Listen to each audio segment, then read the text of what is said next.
इस लेक्चर के अंदर जो है हम लोग कुछ प्रॉब्लम्स है उनको सॉल्व करेंगे। तो इसमें से जो दो एग्जाम्पल है वो मैं लेक्चर 8 के आसपास का लिया हूँ, ठीक है ना। बाकी जो है वो लेक्चर 11 के बाद का है, ठीक है ना। ये जो है आपको लेक्चर 8 से क्या है, मतलब मिडिल टर्म स्प्लिटिंग का क्वेश्चन है। क्या है? मिडिल टर्म स्प्लिटिंग का क्वेश्चन है। तो ये देखिए, मिडिल टर्म स्प्लिटिंग में कुछ बच्चों को परेशानी हो रही थी जिन्होंने कमेंट किया था। तो मिडिल टर्म स्प्लिटिंग में जो इस तरह के क्वेश्चन होते हैं जिसमें एक्स स्क्वायर का कोएफिशिएंट रूट की फॉर्म में होता है, वहां पर क्या होता है ना, परेशानी होती है ना। वहां पर क्या होता है ना, परेशानी होती है कि मतलब हम इसे किस तरह से ब्रेक करें। तो इनके लिए कोई और मेथड नहीं है, बिल्कुल वही मेथड है।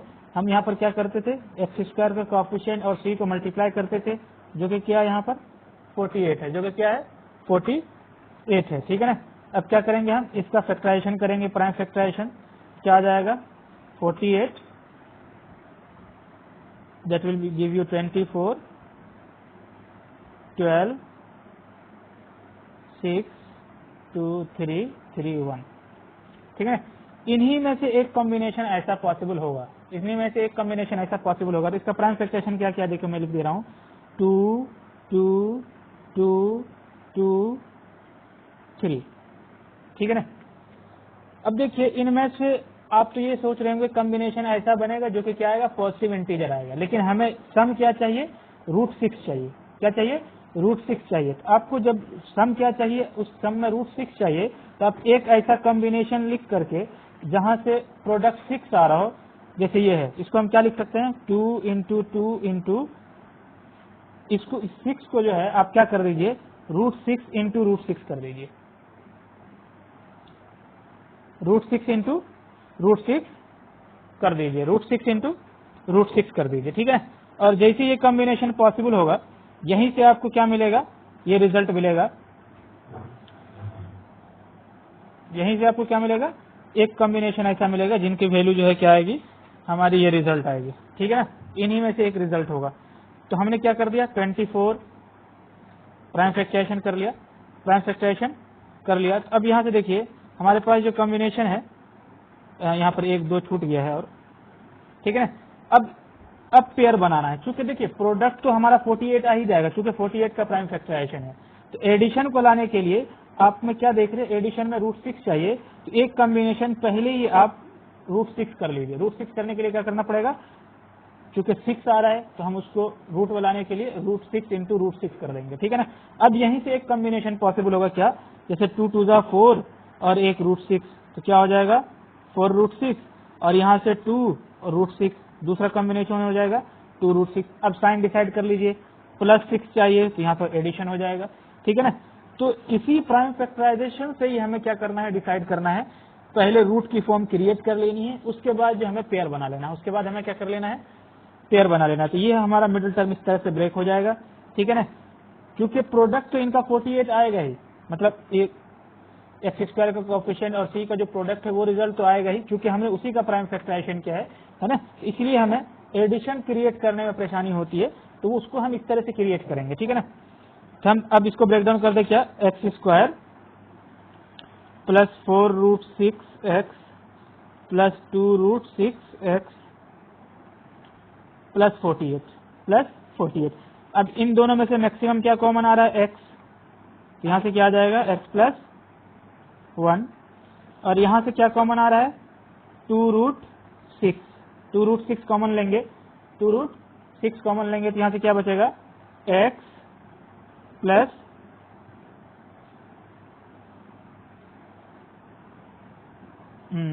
यहाँ पर हमारा बच गया, सॉरी, यहाँ पर बचेगा 4√6, है ना। तो यहाँ बच जाएगा हमारे पास 4√6, ठीक है ना। यहाँ x कॉमन लिया था हमने, 4√6। अब देख 4√6, x प्लस 4√6, x प्लस 4√6 दोनों में कॉमन है, तो क्या आ जाएगा, x plus 4√6 into x plus 2√6, x plus 2√6। इस तरह से हम क्या कर लेंगे, फैक्टराइज कर लेंगे इनको, है ना। इस तरह के क्वेश्चन को हम क्या कर लेंगे, फैक्टराइज कर लेंगे, ठीक है ना। नेक्स्ट प्रॉब्लम इज इसी तरह से एक्स स्क्वायर का कोएफिशिएंट और कांस्टेंट टर्म को प्रोडक्ट करें, रिजल्ट क्या आ रहा है 14। अब इनको आप ब्रेक डाउन करें, क्या आ जाएगा, 2 7 जा 7 1 जा, 7 1 ये आना चाहिए, ठीक है ना, क्या आना चाहिए, ये आना चाहिए। तो आप हमें क्या लाना है, प्रोडक्ट तो हमेशा इनका कोई भी पेयर बनाएंगे 14 आ ही जाएगा, है ना। हमें क्या करना है, एडिशन का पेयर बनाना है, लेकिन उसमें अंडर रूट 14 चाहिए। तो इसका प्राइम फैक्टराइजेशन क्या है, 2 रूट 7, रूट 14 लाने के लिए क्या करना पड़ेगा, इसके तो रिजल्ट तो 14 आ रहा है, इसको हम क्या कर दें, under root 14 into under root 14। तो अंडर रूट का एक पेयर बना लेना है, अब उसके बाद कॉम्बिनेशन पॉसिबल देखना है। अब देख रहे हैं इनके अलावे तो कुछ बचा ही नहीं, जैसे यहाँ पर बचा था। तो ये क्या हो जाएगा, एक कॉम्बिनेशन रूट 14, दूसरा कॉम्बिनेशन रूट 14। देखो जब इनको ऐड करेंगे तो रिजल्ट सम इतना आ जाएगा, और प्रोडक्ट करेंगे तो कितना आ जाएगा, 14 आ जाएगा। तो इसी कॉम्बिनेशन से पॉसिबल होगा। हम मिडिल टर्म को ब्रेक कर दें इस फॉर्म में, तो मिडिल टर्म ब्रेक होकर के क्या देगा हमें, 7x² plus under root 14x plus under root 14x plus 2, ठीक है ना। तो अब यहां से क्या कर लें, इस वाले पार्ट से अंडर रूट 7 कॉमन ले लें, अंडर रूट 7 कॉमन ले लें,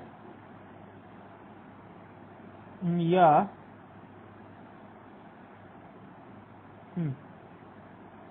इन दोनों पार्ट से क्या ले लें, अंडर रूट 7 कॉमन ले लें। तो अंडर रूट 7 जब कॉमन लेंगे तो क्या बचेगा हमारे पास, अंडर रूट 7x कॉमन ले लें, यहां पे मैं लिख रहा हूं इसको, अंडर रूट 7x कॉमन ले लें। तो यहां से क्या बचेगा, under root 7x plus root 2 चूंकि 14 को हम लिख सकते हैं under root 7 into under root 2। और ये रिजल्ट क्या हो जाएगा, यहां से अंडर रूट 2 कॉमन ले लें, यहां से क्या बच जाएगा, under root 7x plus under root 2, under root 7x plus root 2, under root 7x plus root 2 common है, क्या आ जाएगा, under root 7x plus root 2, और यहां से क्या आ जाएगा, under root 7x plus root 2, ठीक है। यहां से एक चीज ये दिख रही थी कि a प्लस बी के होल स्क्वायर की आइडेंटिटी से भी सॉल्व हो सकता था, है ना, उस आइडेंटिटी से भी क्या हो सकता था, सॉल्व हो सकता था। तो वहां से भी हम कर सकते थे, क्योंकि देखिए a प्लस बी का होल स्क्वायर ही आ रहा है। ये क्या हो जाएगा, हमारा फैक्टराइजेशन हो जाएगा। ये था मिडिल टर्म स्प्लिटिंग के कुछ क्वेश्चन जो मुश्किल होते हैं बच्चों को ब्रेक डाउन करने में। तो वहां पर भी यही कॉम्बिनेशन पॉसिबल होगा। इसको करने के बाद, प्राइम फैक्टराइजेशन करने के बाद, आपको जो रूट एडिशन में रूट चाहिए उसको क्या कर लेना है, पहले उसको क्रिएट कर लेना है, फिर पेयर बनाने हैं, क्योंकि हम इसके प्राइम फैक्टराइजेशन से ही रूट का फॉर्म बना रहे हैं। तो रिजल्ट तो हमेशा 48 आएगा ही प्रोडक्ट में, ठीक है। तो उस प्रोडक्ट जो भी है x² कोएफिशिएंट और c का प्रोडक्ट, वो हमेशा आ जाएगा, ठीक है ना, क्योंकि हम रूट वहीं से फॉर्म कर रहे हैं, ठीक है ना। तो एडिशन बनाने के लिए जो भी रूट की फॉर्म है सबसे पहले उसे क्रिएट करना है, तब ब्रेक डाउन करना है पेयर की फॉर्म में, तभी ब्रेक डाउन करना है पेयर की फॉर्म में। मेरे ख्याल से ये आपके लिए अब हेल्पफुल हो जाएगा सॉल्व करने के लिए, है ना। Now the next question is, इसके आगे का जो पार्ट में क्वेश्चन कंसीडर किया हूँ वो आप लेक्चर 11 तक देखने के बाद ही सॉल्व करें, ठीक है ना। अगर आप वहां तक सॉल्व नहीं किए हैं तो यहाँ तक देखने के बाद इस लेक्चर को रोक दें, उसके बाद जब 11 तक कंप्लीट हो जाए तब इस लेक्चर को देखें, ठीक है ना। Next question is, find the value of x³ plus y³ minus 12xy plus 64 when x plus y equal to -4, when x plus y is equal to -4। ये क्वेश्चन हमारे पास, ये है हमारे क्वेश्चन, ठीक है। तो मैं कंसीडर कर रहा हूं क्या, हमारे पास है x³ plus y³ minus 12xy plus 64। इनको जरा अगर आप ध्यान से देखें, तो ये क्या है, x³ प्लस y³ और 64 को हम लिख सकते हैं 4 का क्यूब। ये जो है बेसिकली क्या है, -3abc, मतलब x³ plus y³ plus z³ minus 3xyz की फॉर्म है ना, -3xyz की फॉर्म है। और जैसे ही इस फॉर्म में आएगा,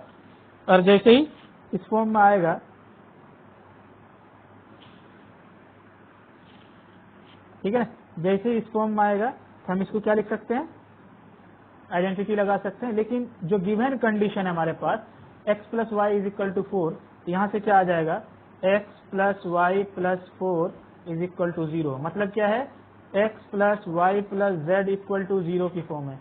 और जैसे ही ये रिजल्ट होता है, और जैसे ही ये रिजल्ट होता है तो क्या हो जाता है, x cube plus y cube plus z cube किसके बराबर हो जाता है, x cube plus y cube plus z cube किसके बराबर हो जाता है, 3xyz के बराबर हो जाता था। यहाँ पर भी तो x plus y plus z की वैल्यू क्या है, 0 है बाय गिवन कंडीशन।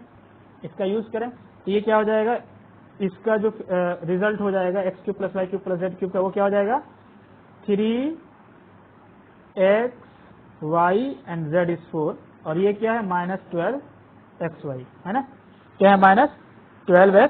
तो यहाँ से ये रिजल्ट क्या हो जाएगा, 12xy -12xy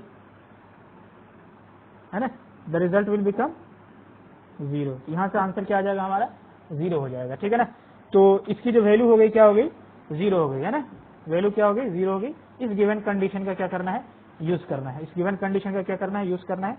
हमारे पास गिवन था x plus y equal to -4 है, तो यहाँ से x plus y plus 4 equal to 0 है, और जो गिवन जिसकी वैल्यू निकालने हमने उसको रीअरेंज किया, तो क्या है, x cube plus y cube plus z cube की फॉर्म है, और -3xyz है, -3xyz है।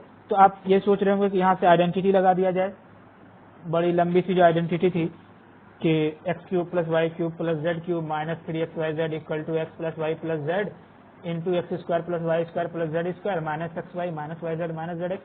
उतनी बड़ी आइडेंटिटी लगाने की जरूरत नहीं है, क्योंकि अगर इस गिवन कंडीशन को यूज करें तो कंडीशनल आइडेंटिटी यूज कर सकते हैं। कौन, x cube plus y cube plus z cube equal to 3xyz if x plus y plus z is equal to 0। उस कंडीशन का हम यहाँ पर यूज कर सकते हैं। Now the next question is, we have given if p equal to 2 minus a, prove that this value will be equal to 0, this value will be equal to 0। तो यहाँ से सॉल्यूशन कर रहे हैं हम इसका, इनका सॉल्यूशन करना चाहें तो हमारे पास गिवन क्या है, p equal to 2 minus a है, तो हम यहाँ से ये लिख सकते हैं, we have p plus a minus 2 equal to 0, p plus a minus 2 equal to 0।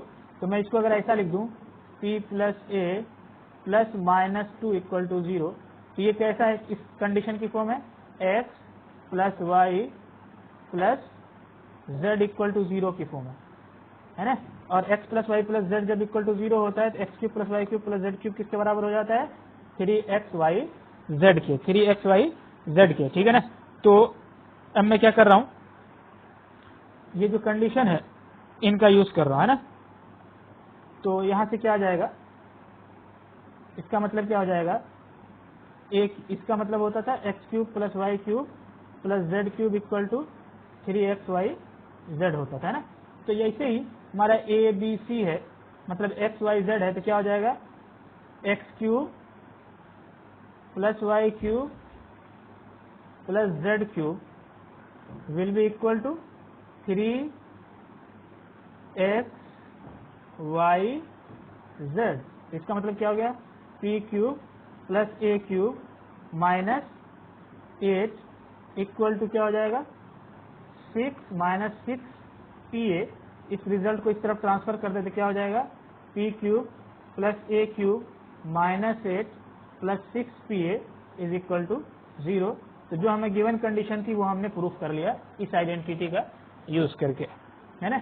यही तो हमें लाना था, prove that a cube plus 6ap plus p cube minus 8 will be equal to 0।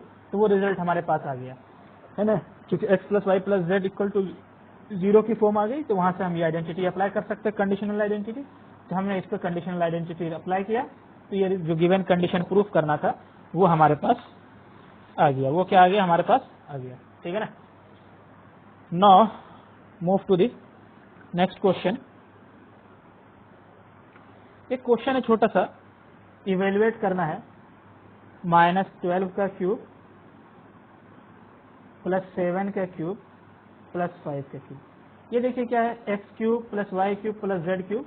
तो x plus y plus z की value यहाँ से कितनी है, -12। ये इसको एक्स मान लिया, इसको वाई मान लिया, इसको जेड मान लिया, तो क्या है 7 प्लस 5। तो कितना आ रहा है, 0 आ रहा है। X plus y plus z की वैल्यू 0 आती है, तो x cube plus y cube plus z cube की वैल्यू कितनी आ जाती है, 3xyz की।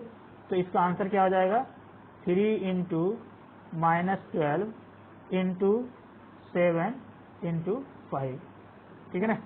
ये रिजल्ट हो जाएगा कितना, 12 5 जा 60, 60 इंटू 3 180, 126 माइनस 1260, ये रिजल्ट कितना आ जाएगा, -1260। ये आंसर आपका आ जाएगा, ठीक है ना, ये क्या आ जाएगा आपका आंसर आ जाएगा। इस तरह से हम क्या कर सकते हैं, इवेलुएट कर सकते हैं। Now we have next question, if A, B, C are all non-zero and A plus B plus C is equal to 0, prove that A square upon BC plus B square upon AC plus C square upon AB will be equal to 3। ठीक है, ये readymade है, कुछ नहीं है इसमें, क्योंकि if A plus B plus C is equal to 0, मतलब x plus y plus z is equal to 0, then we can apply this identity.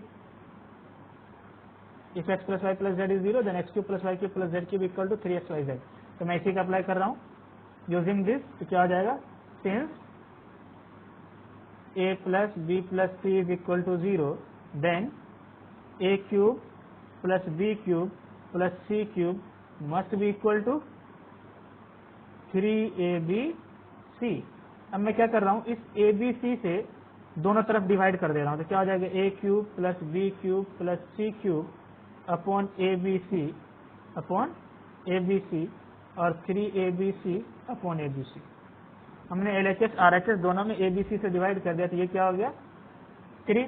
और इसका डिनोमिनेटर अगर आप सेपरेट कर दें, इनका डिनोमिनेटर सेपरेट कर दें, तो क्या हो जाएगा, A cube upon ABC, B cube upon ABC plus C cube upon ABC equal to 3। एक कैंसिल हो जाएगा तो क्या बचेगा, A स्क्वायर अपॉन BC, यहाँ से एक B कैंसिल हो जाएगा तो क्या बचेगा, B स्क्वायर अपॉन AC, और यहाँ से एक C कैंसिल हो जाएगा तो क्या बचेगा, C square upon AB equal to 3। जो हमारा रिजल्ट था वो प्रूफ हो गया, जो हमारे प्रूफ करना था वो रिजल्ट आ गया। इस तरह से हम क्या कर सकते हैं, क्वेश्चन को क्या कर सकते हैं, इस तरह क्वेश्चन को सॉल्व कर सकते हैं। ये बेसिकली डायरेक्टली फॉर्मूला बेस्ड था, ठीक है ना। कुछ क्वेश्चन और कंसीडर कर रहे हैं।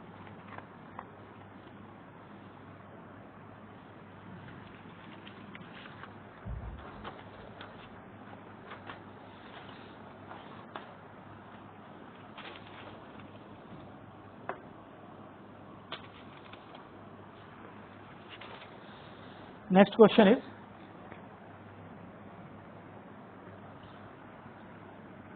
prove that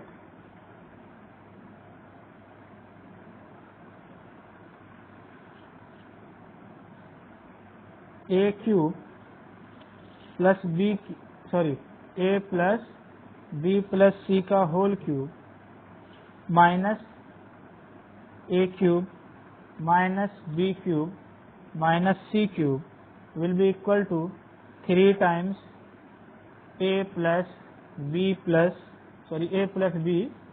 into B plus C into C plus A into C plus A।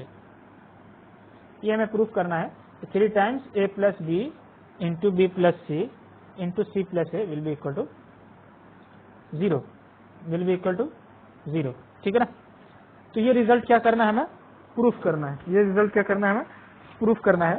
तो मैं इस क्वेश्चन को सॉल्व कर रहा हूँ, तो मैं सॉल्यूशन इस तरह से कर रहा हूँ कि हमारे पास क्या है, A plus B plus C का होल क्यूब है। देखिए इस तरह क्वेश्चन है, जब तक आप सॉल्व नहीं करेंगे आपको आइडिया नहीं आएगा, इसलिए मैं इस तरह क्वेश्चन जो वो सॉल्व कर दे रहा हूँ, ठीक है ना। तो A plus B plus C के होल क्यूब को हम क्या लिख सकते हैं, इसको ऐसा लिख सकते हैं क्या, A प्लस B को एक साथ कर दें और C को एक साथ कर दें। तो मैं क्या लिख रहा हूँ, देखो x और ये है y, तो यहाँ पर हम आइडेंटिटी लगा दे क्या, x प्लस वाई का होल क्यूब। तो क्या लिखोगे आप, x cube plus y cube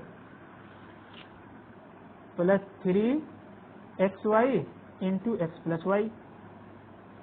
फौरन आप यही करेंगे, फौरन आप यही करेंगे। तो मैं यहाँ पर इसकी जगह ये अप्लाई कर दिया ना, क्या कर दिया, अप्लाई कर दिया। तो अब x की जगह a प्लस बी प्लस सी रख दूंगा तो क्या हो जाएगा, तो ये रिजल्ट क्या हो जाएगा, a प्लस बी का होल क्यूब प्लस c का whole cube plus 3 times x की जगह a प्लस बी, y की जगह c इंटू x की जगह a प्लस बी और y की जगह c। तो रिजल्ट क्या आ जाएगा, a plus b plus c, a plus b plus c, ये रिजल्ट आ जाएगा हमारे पास। ठीक है, फिर से क्या कर दें हम, इसके ऊपर a प्लस बी का होल क्यूब लगा दें तो ये क्या हो जाएगा, a cube plus b cube, इस c क्यूब को मैं पहले लिख दे रहा हूँ, a cube plus b cube plus 3ab into a plus b, and this result will be as it is 3 times a plus b into c times a plus b plus c, ये हो जाएगा। अब मैं क्या कर रहा हूँ, इन दोनों पार्ट में से 3a प्लस बी कॉमन ले रहा हूँ, इन दोनों पार्ट में से 3a प्लस बी कॉमन ले रहा हूँ। तो क्या बच जाएगा, 3a प्लस बी अगर आप कॉमन रखेंगे, 3a प्लस बी अगर आप कॉमन रखेंगे तो यहाँ से क्या बच जाएगा, ए बी, और यहाँ से बच जाएगा ये पूरा टर्म। तो इसको मैं अंदर कर दे रहा हूँ तो क्या हो जाएगा, a c plus b c plus c square, ये हो जाएगा, यही होगा। और यहाँ से क्या है, a cube plus b cube plus c cube, इस तरफ तो ये रहेगा ही, ये वाला पार्ट, ठीक है ना। तो मतलब ए प्लस बी प्लस सी का होल क्यूब। मैं क्या कर दे रहा हूँ, इस पूरे टर्म को LHS में ट्रांसफर कर दे रहा हूँ। तो क्या आ जाएगा, a plus b plus c का whole cube minus a cube minus b cube minus c cube, यहाँ से क्या आ जाएगा, 3a प्लस बी। इन दोनों पार्ट में से यहाँ पर जो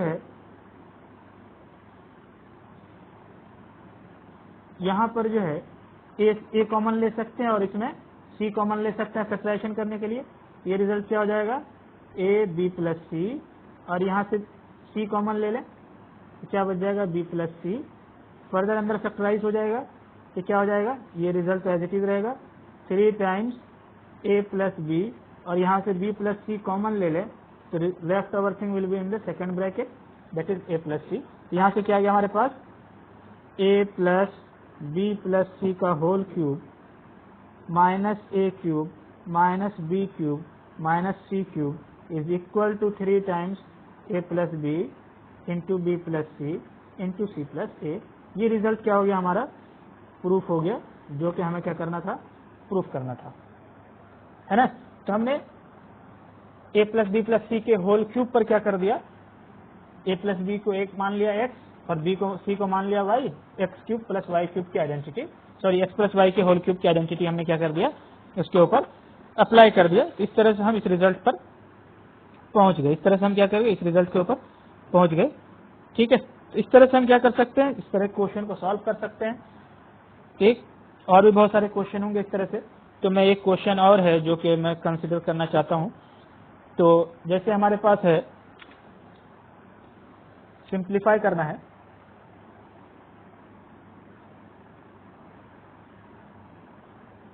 कह रहा है simplify a square minus b square का whole cube plus b square minus c square का whole cube plus c square minus a square का whole cube upon a minus b का whole cube plus b minus c का whole cube plus c minus a का whole cube. ये हमें क्या करना है, प्रूफ करना है। क्या है, प्रूफ करना है। ये क्वेश्चन देखने में तो बहुत ही मतलब लेंदी लग रहा है, बल्कि लग रहा है, लेकिन ये ओरली सॉल्व हो जाएगा, ठीक है ना।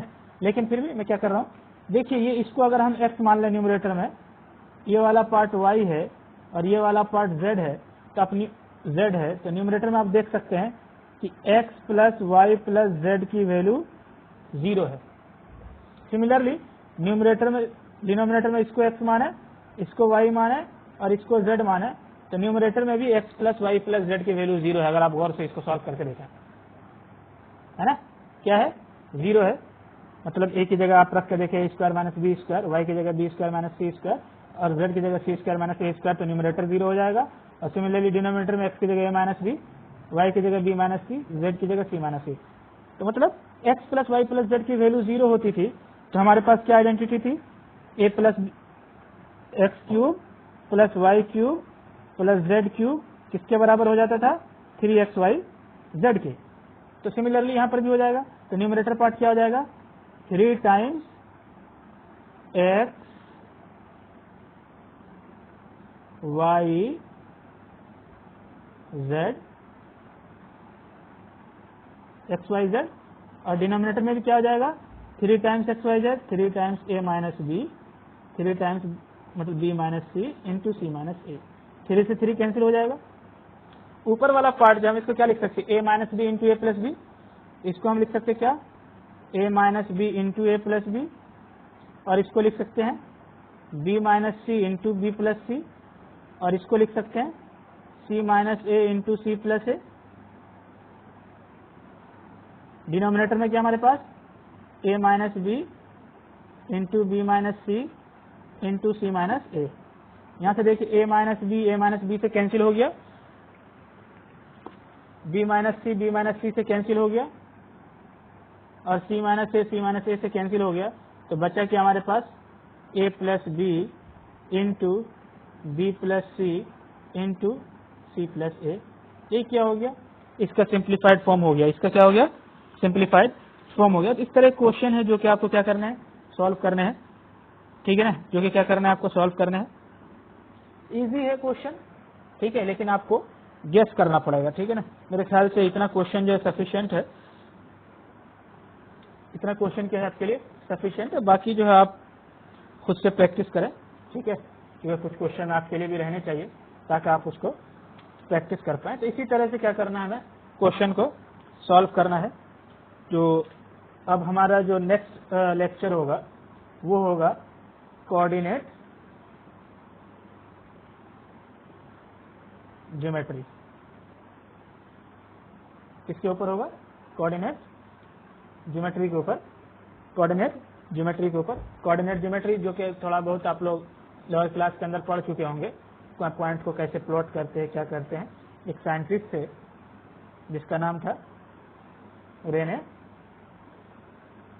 डेस्कार्ट, उन्होंने इस कॉन्सेप्ट को रेक्टेंगुलर प्लेन के लिए कहा था कि अगर रेक्टेंगुलर प्लेन के अंदर कोई भी पॉइंट है तो हम उसको किसी दो परपेंडिकुलर एक्सिस के थ्रू क्या कर सकते हैं, उस पॉइंट की लोकेशन को बता सकते हैं। इसी नोट के साथ हम इस लेक्चर को खत्म करते हैं। नेक्स्ट चैप्टर जो है हम यहीं से शुरू करेंगे, coordinate geometry. Thank you, we will meet in the next chapter coordinate.